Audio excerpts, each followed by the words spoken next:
Good morning, this is drrue, and I'm still on the series Build Bridges. Build Bridges.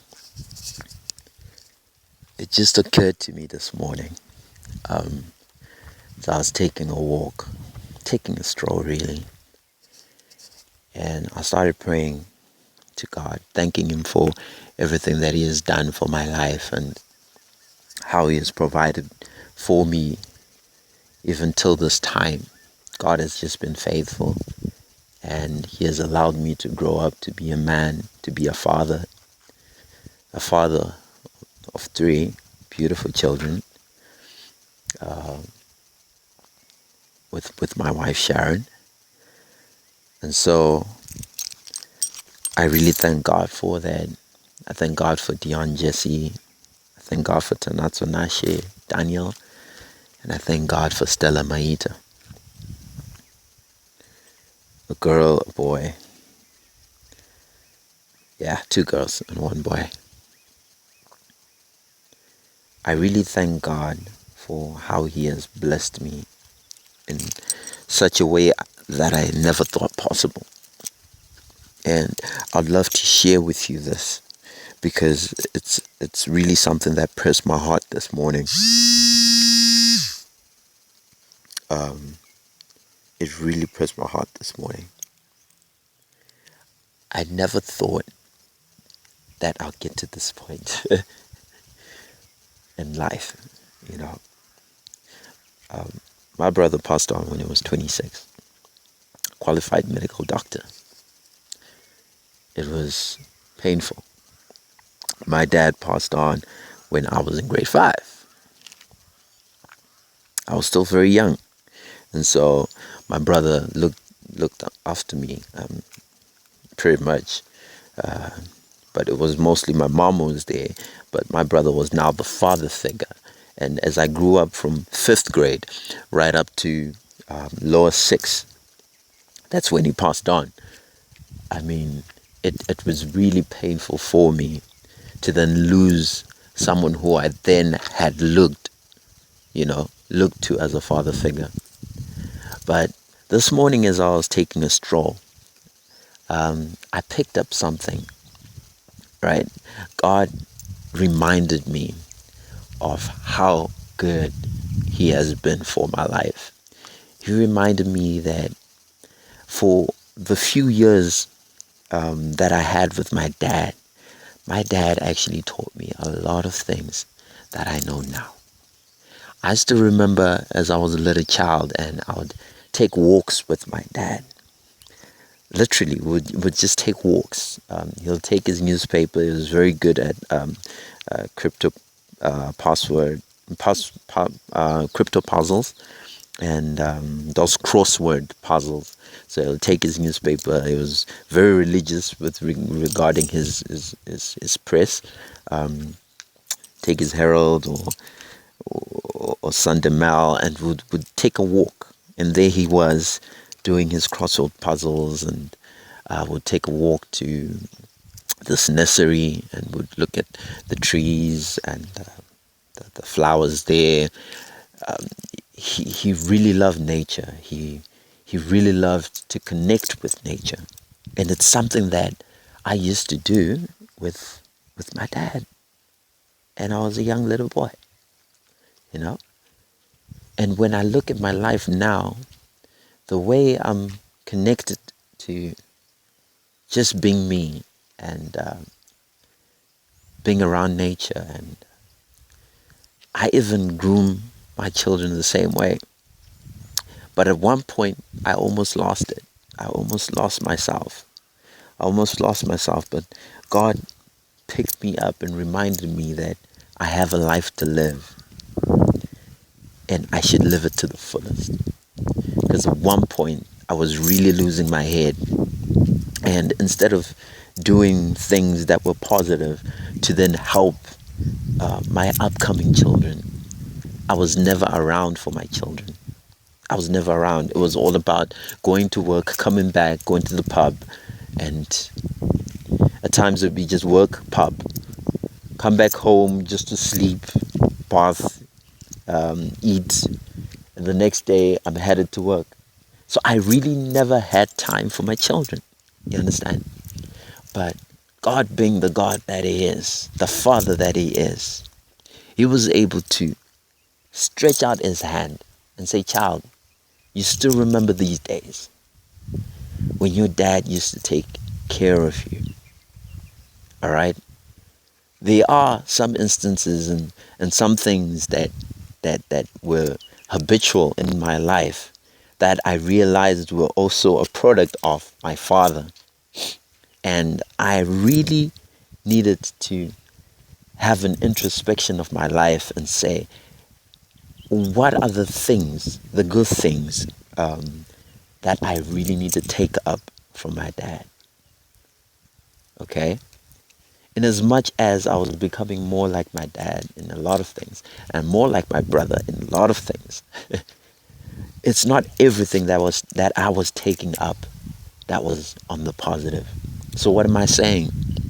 In life, your children will follow after you. They'll take up your seat.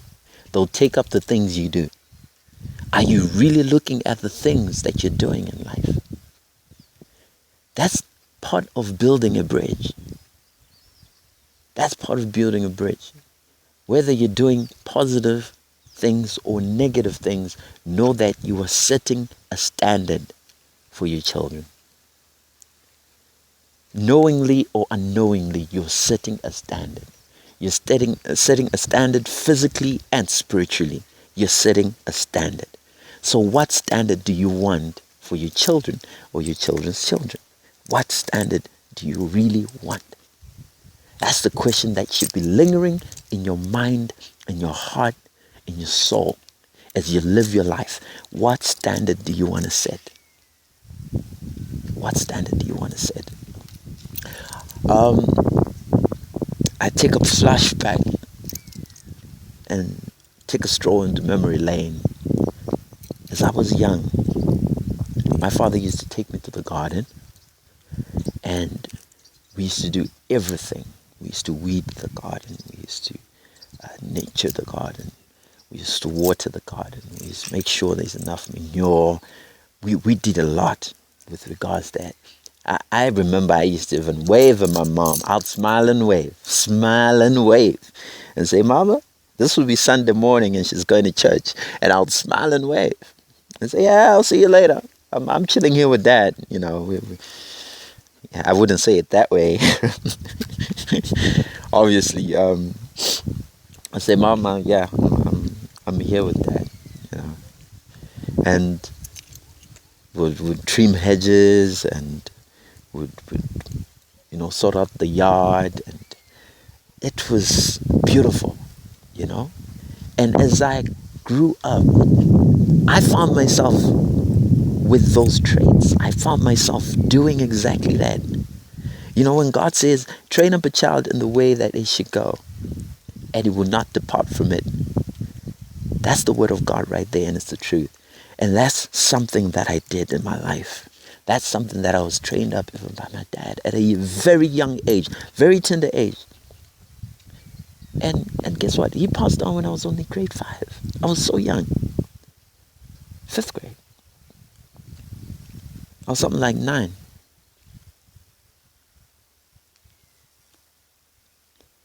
But at that point,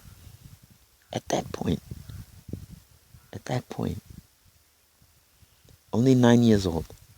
I have to verify that. It might actually be 8 years old. But anyway, at that age, I was able to grasp the whole idea of managing the place, the yard, cleaning up the yard, sweeping the yard, making sure everything is all neat and tidy. I was able to grasp, the ideology of being religious when it comes to going to work. Because I still remember when my dad, he was one of the first black training officers at Air Zimbabwe. the airline company. Okay? And being the person that he was also an entrepreneur. Once worked in a bank, Greenlays Bank. It was now termed Barclays Bank, but it used to be Greenlays Bank. He used to be a bank teller there. Was good in accounts as well. And with this whole airfares and ticketing and what have you, he started his own company with a friend. And it was a training agency where they actually trained this whole airfares, ticketing, IATA and the like. My sister would know this because that's the field that she's in now. That's the field that she's actually in. And being in that field, she followed after daddy. Well, I followed after in finance and being a teacher, as it were. I followed after my mom as well, you know. But that's besides the point. The point is the things that he did. I used to go with him religiously at his workplace, at their grind, religiously. They would go, and I would follow. He would be like, "Come, let's go to work." I'd sit there.